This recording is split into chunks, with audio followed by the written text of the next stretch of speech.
Hey guys, welcome back to another episode of Global Elections on the Atheniano Show, Part 2. Now, today's country, frankly, is difficult for me to talk about in a neutral, objective way without giving my opinion. Because I am part Greek, and more particularly because the region that my family is from is the Macedonian region of Greece. So I'm just going to say very quickly, to get it out of the way, for anybody that's listening, in Macedonia, in Ελλάδα. Forgive me for that, if anybody has no idea what I'm talking about. But yes, the country for today is Northern Macedonia. So we're just going to jump right into it. So where? As I said, Northern Macedonia, a small Balkan country with roughly 2 million people. What?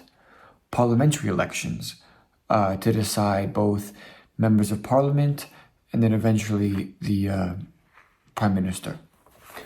And there is 120 members of parliament divided into 6 districts, and each district has 20 members of parliament each. So 6 districts, 20 members of parliament.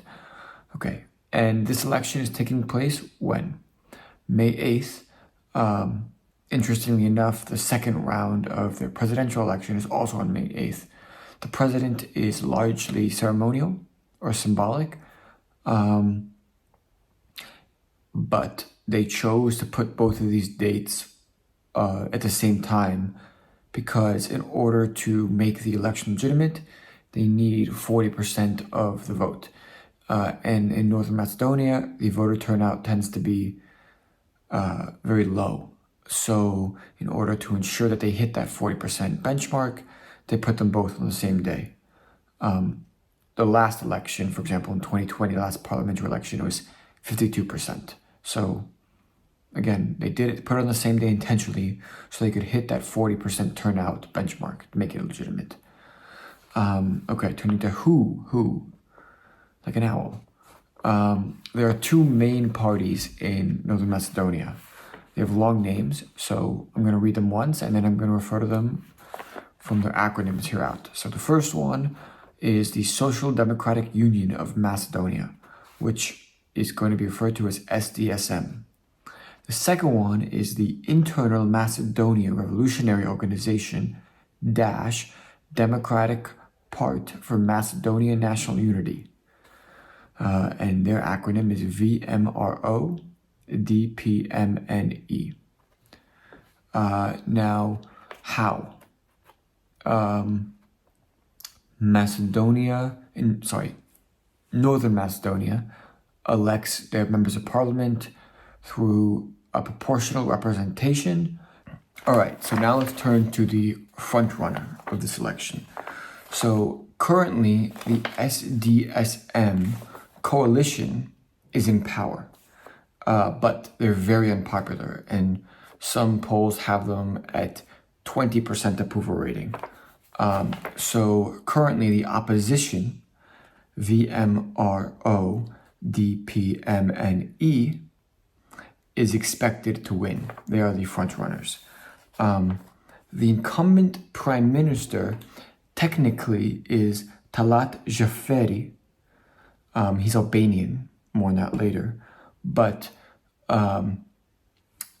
he's not really the incumbent. When you look it up on Google, it'll say the current prime minister is Talat Xhaferi, but that's not really true because in Northern Macedonia, they have a precedent that 100 days before the election, before the parliamentary elections, the prime minister resigns and they form a technical government to help lead into the new elections. So Talat Xhaferi is only the leader of the technical government for 100 days. So the real incumbent is Dimitar Kovashevsky. And again, he is of the SDSM. The expected prime minister will be Hristijan Michoski. I hope I pronounced that right. Of VMRO DPMNE. So that is kind of the expectations of the race. Now let's turn to what I call the Albanian factor. So in order to form a government in the Northern Macedonian parliament, you need a plurality. So you need over 50%. Now, on most occasions, the two main parties who have been mentioning, SDSM and whatever the long acronym is for the other one, cannot get to over 50% on their own. So they need a coalition of parties. And typically, that's been aided by the third largest party, which also happens to be the largest Albanian party in Northern Macedonia. Now, in Northern Macedonia, there's a tendency for parties to be created on ethnic lines. And in Northern Macedonia, 25% of the population is Albanian minority. So it's a quite big number, an influential number. So they have a lot of sway.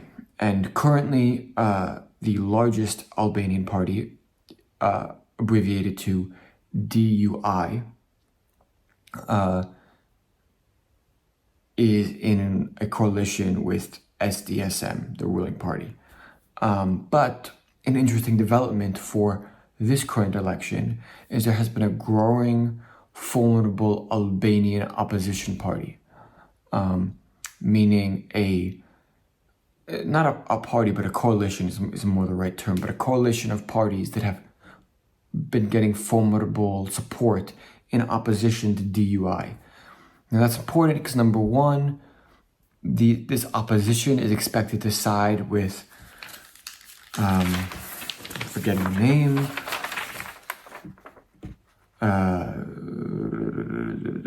VMRO DPMNE. And they're also expected to diminish the influence that DUI, the current largest Albanian party, has. So that's the Albanian factor. Now let's get into some issues that are important in this election. So first is the economy. As the quote goes, the economy's stupid. So Albania has a GDP per capita of $8,000 US dollars. Now that makes it one of the poorer countries in Europe. And economic growth in Northern Macedonia has been relatively slow for three straight years since 2021. Generally, Northern Macedonia had a slower economic recovery than other EU countries. Other European countries more broadly. And besides that, inflation is currently around 9.5% in Northern Macedonia, and the poverty rates have generally been stagnant. So that's the economy. In terms of the second issue, corruption, something that is very prevalent, not just in Northern Macedonia, not just in the Balkans, not just in Eastern Europe, but everywhere in the world. So according to the Transparency International Organization, which is an organization that measures corruption globally, and does this on a scale you should go look up the website transparency.org. It measures corruption on a scale from 0 to 100. 0 being the most corrupt, 100 being the least corrupt. And Northern Macedonia has a score of 42, making it tied with China, Hungary, Cuba, and Bahrain for 76th most corrupt country in the world. So actually kind of in the middle of the pack, but still corrupt. And the corruption levels have been relatively steady since 2012 when Transparency International started measuring this. It has improved slightly over the last couple years, but not dramatically. So that's corruption. Now the third issue, which is the issue that you'll probably hear the most about if you look up the Northern Macedonian election online, is EU membership. Now, Northern Macedonia currently is part of NATO, and they have tried to be part of the EU for a while, but has faced many difficulties, mainly from Greece and Bulgaria. So starting with Greece, Greece had issues with the original name of the country, Macedonia. Now, again, this is kind of a controversial, less iffy subject, but Northern Macedonia is a relatively new country. Some might dispute that, but generally it is a new country. And the name Macedonia, the original name Macedonia, did not sit well with Greek people. So Greece said no EU membership with the name Macedonia. The reason that was mattered to Greece is because, again, as I mentioned in the beginning of the video, there was a northern region, a very prominent, historically important, wealthy region in Greece, where Aristotle is from, where Alexander the Great is from, where Cleopatra's origins are from, where my origins are. And I just put myself in the category of Alexander the Great, Aristotle, and Cleopatra, but who knows? But anyway, it is a very important region to Greece, and it borders Northern Macedonia. So the name really pissed off many Greek people. And that's all I'll say on that, because I could say a lot more. But that was resolved in 2018 with the Prespa Agreement. Now, the Prespa Agreement was signed between Northern Macedonia and Greece. And basically the deal was, okay, Greece will agree to admit you into the EU, but then Macedonia, the country, had to change their name to Northern Macedonia. Now, for a lot of Greeks, this was still a slap in the face and not really a good solution. And the prime minister at the time, Alexis Tsipras, pissed off a lot of people with that. But nonetheless, that issue was resolved, and Greece accepted the name Northern Macedonia. The other country that's giving Northern Macedonia trouble with EU membership is Bulgaria. Now, Bulgaria has accused the Northern Macedonian government,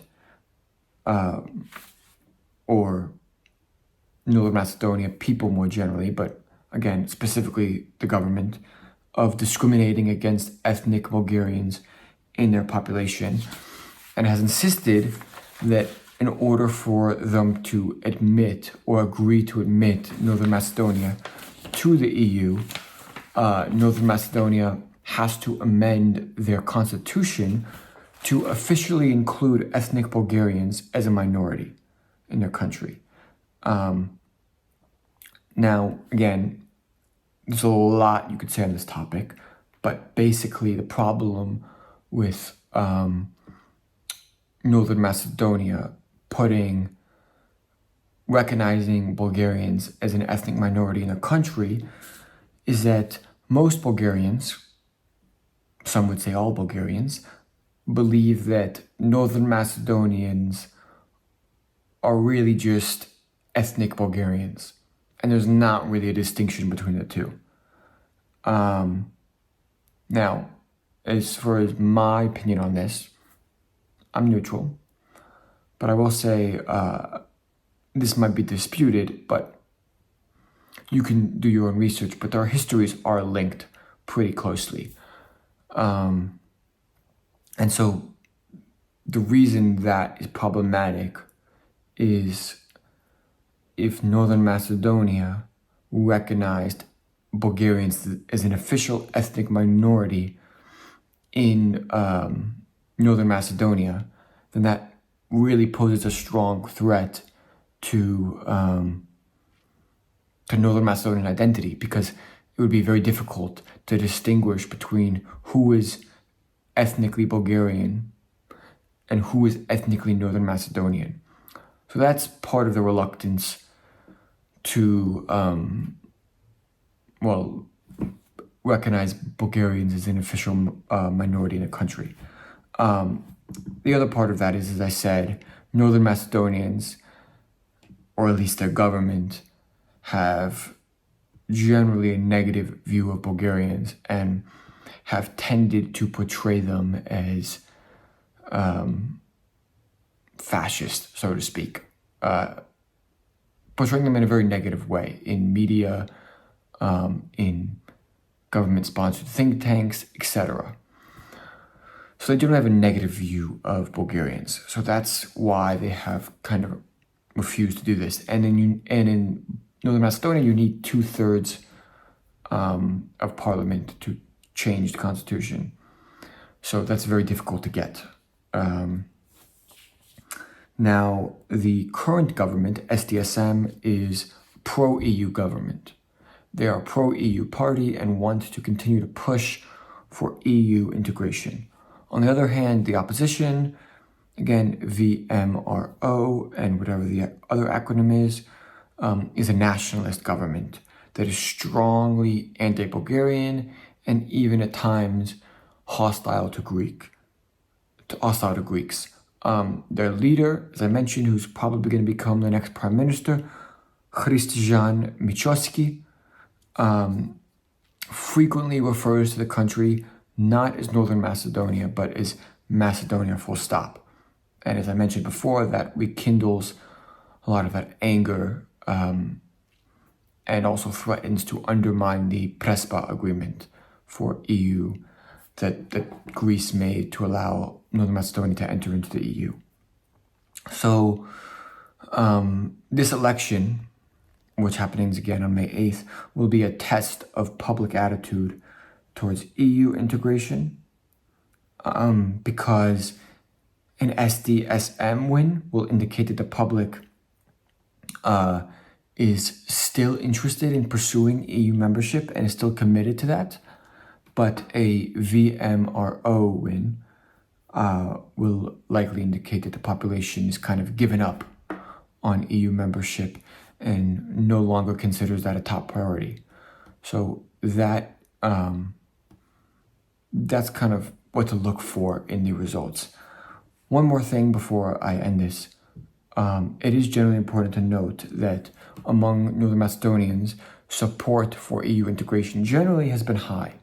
Most polls show that support for EU integration has generally been high, but it is waning. It is weakening as of late. And I think if what people's predictions come true with VMRO winning steadily, that will be further support for the fact that people are kind of getting more frustrated with the EU integration process and just want to give it up.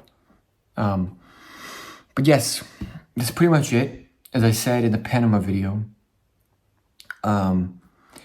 if you're from Northern Macedonia, you probably won't like me because of things I've said in this video, but please do share some insights, some local insights in the chat. Feel free to just annihilate me. And, that's information that's helpful, right? I appreciate criticism that's helpful to not just me, but to the viewers listening to understand what's happening in your country.